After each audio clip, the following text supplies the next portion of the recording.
Oi gente, aqui é a Teresa Reeds e hoje eu tô aqui pra indicar livros infanto-juvenis que são muito legais. Vocês sabem que eu amo livros infantis e livros infanto-juvenis. Esse ano eu tive a oportunidade de ser assistente de professor de teatro em algumas salas para crianças e pré-adolescentes.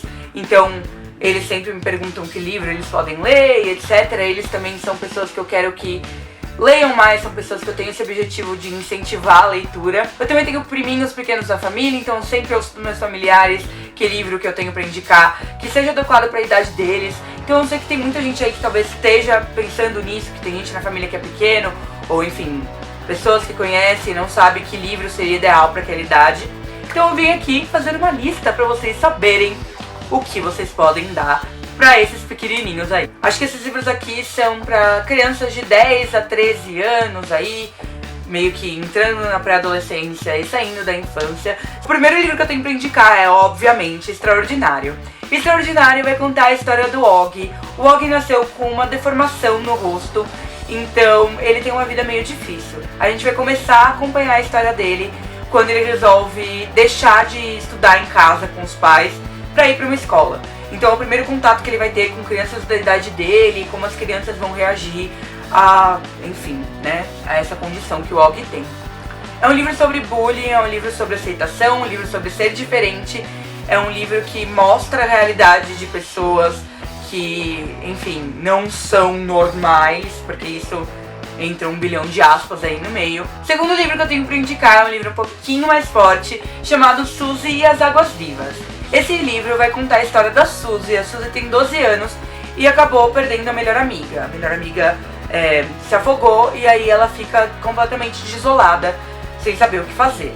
A gente vai acompanhar a Suzy no ano seguinte da escola, depois que a melhor amiga faleceu, e como ela fica obcecada por águas vivas, por achar que talvez a melhor amiga não tenha se afogado, ela tenha sido picada por uma água viva.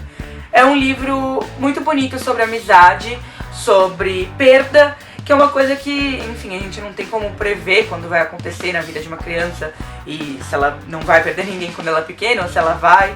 É um livro que fala sobre esse assunto, que é um assunto sempre muito delicado, de um jeito muito preciso, muito bonito e muito esclarecedor, assim. É um livro que tem muitas informações, então eu sei que a criança vai aprender muito sem ser aquela coisa maçante que às vezes elas acham chato. Terceiro livro que eu tenho pra indicar, infelizmente ainda não tem aqui no Brasil, mas caso sua criança, como meus alunos que eu sei que falam e leem inglês, eu tenho pra indicar Nightmares, de Jason Segel.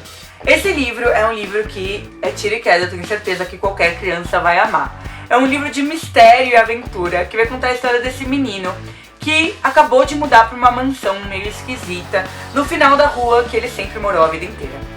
Ele perdeu a mãe e então o irmão, o pai e ele vão morar nessa mansão junto com a madrasta, que é a nova aí, namorada do pai. Acontece que desde que o Charlie, que é o nosso personagem principal, começou a morar nessa mansão, ele só tem pesadelo todas as noites e ele não consegue dormir de jeito nenhum. Ele acha que esses pesadelos são muito reais nessa casa, que eles estão muito próximos de pegar ele e levar ele pro mundo dos pesadelos aí. Então durante o livro a gente vai entender o que tá acontecendo com o Charlie, se a madrasta dele tem a ver com isso, e a gente vai entender o mundo dos pesadelos. É um jeito muito legal de falar sobre medos com as crianças e qual a importância do medo na nossa vida, e principalmente a importância de encará-los de frente. É um livro muito engraçado, muito divertido, que te prende muito e que tem uma pegada meio Pixar, assim, que fala sobre uma coisa que todos nós pensamos, já imaginamos, mas que a gente não sabe explicar. O quarto livro que eu tenho pra indicar para as crianças é um livro que eu sempre falo aqui no canal. O nome dele é The Land of Stories, ou em português, A Terra de Histórias, do Chris Colfer. É uma série, então ele já tá no 5º livro, se eu não me engano. O primeiro chama The Wishing Spell, ou Feitiço do Desejo, e vai contar a história de irmãos gêmeos, a Alex e o Connor. Eles perderam o pai, moram com a mãe que trabalha muito para poder sustentar os dois.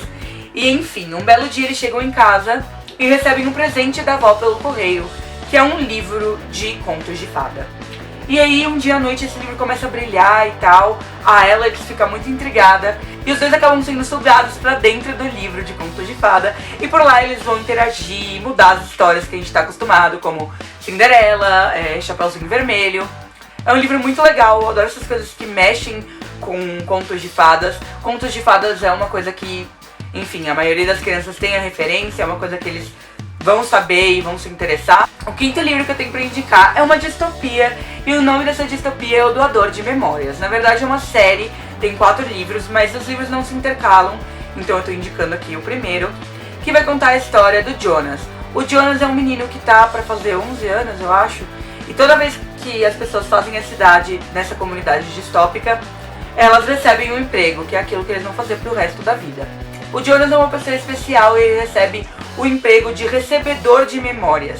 Existe um cara aí chamado The Giver nessa comunidade, que é quem tem todas as memórias sobre tudo que aconteceu no mundo antes deste futuro distópico.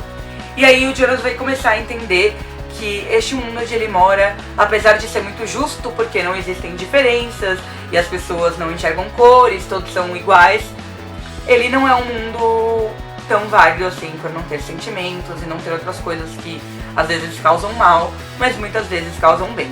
Então é um livro que vai falar sobre essa coisa que é meio difícil da gente abordar, que são sentimentos, que são fatos históricos, que são o que se passa dentro da gente, o que causa coisas na história da humanidade. E é um livro muito inspirador, que eu acho que transforma qualquer pessoa que leia, principalmente crianças. A sexta coisa que eu tenho pra indicar não é exatamente uma coisa só, é a coleção Graphic MSP, que são as Graphic Novels, ou seja, meio que quadrinhos da Turma da Mônica. Eu sei que tem muita gente nessa faixa etária que ainda lê gibi, eu vejo pelos meus alunos que eles adoram e adoram a Turma da Mônica. Eu também. Então essas Graphic Novels são jeitos deles terem acesso a esses personagens que eles já gostam muito, de um jeito um pouquinho mais maduro e um pouquinho maior, porque graphic novels, enfim, acabam tendo um pouquinho mais de texto. Acho que é um bom jeito para incentivar a leitura, eles começarem a sair do gibi e ir pra graphic novel para depois pegar um livro, principalmente com personagens já conhecidos. Então eu vou indicar uma que é a minha preferida de todas que eu já li, que é Turma da Mônica, Lições. Vai contar a história de como todos eles ficaram de castigo, então a Mônica, o Cebolinha, o Cascão e a Magali, e o que eles aprendem durante esse castigo. É uma graphic novel maravilhosa e, enfim, eu acho que essa dica é show. O sétimo livro que eu tenho pra indicar é A Coisa Terrível que Aconteceu com Barnaby Brockett, do John Boyne. Esse livro vai contar a história do Barnaby. O Barnaby é um menino que nasceu numa família que só gosta de coisas comuns e normais, que não sejam nem um pouco diferentes ou fora do padrão. Acontece que o Barnaby nasce de um jeito muito peculiar, ele não obedece às leis da gravidade. Então ele lá, se flutuando. É um livro que vai falar sobre diferenças, só que de um jeito nem um pouco didático, um jeito lúdico e divertido, que vai fazer as crianças enxergarem o mundo de um jeito diferente. E o oitavo livro que eu tenho pra indicar é Crenshaw. Crenshaw vai contar a história desse menino que tem uma família muito, muito pobre, eles estão quase perdendo a casa onde eles moram e, enfim, tem que fazer economia de comida por terem pouco dinheiro. E no meio desse caos, o nosso personagem principal vai receber a visita de novo do amigo imaginário que ele tinha na infância, que é o Crenshaw, esse gato gigante. Eu acho que esse livro é muito importante para as crianças entenderem que existem outras realidades, para eles perceberem que, enfim, cada pessoa passa por uma coisa, e também pra gente entender como a gente precisa ter pessoas em quem a gente confia, como a gente precisa conversar sobre as coisas que a gente sente, sobre as coisas que a gente passa. Então eu acho que é um livro muito legal pra essa faixa etária. Bom, gente, espero que vocês tenham gostado. Comenta aqui embaixo qual desses livros você compraria pra dar pra algum primo, irmão, ou enfim, pra alguma criança que você conheça. E comenta também se você tem alguma outra sugestão, porque eu amo esses livros, vocês sabem. Não esqueçam que todos os livros que eu mencionei aqui tem link pra compra no box de informação. Também não esqueçam de curtir o vídeo se vocês gostaram, porque isso ajuda bastante na divulgação do canal. Nem se inscrever se ainda não são inscritos para receber essa carinha linda todas as semanas. É isso, um beijo e até o próximo vídeo. Tchau!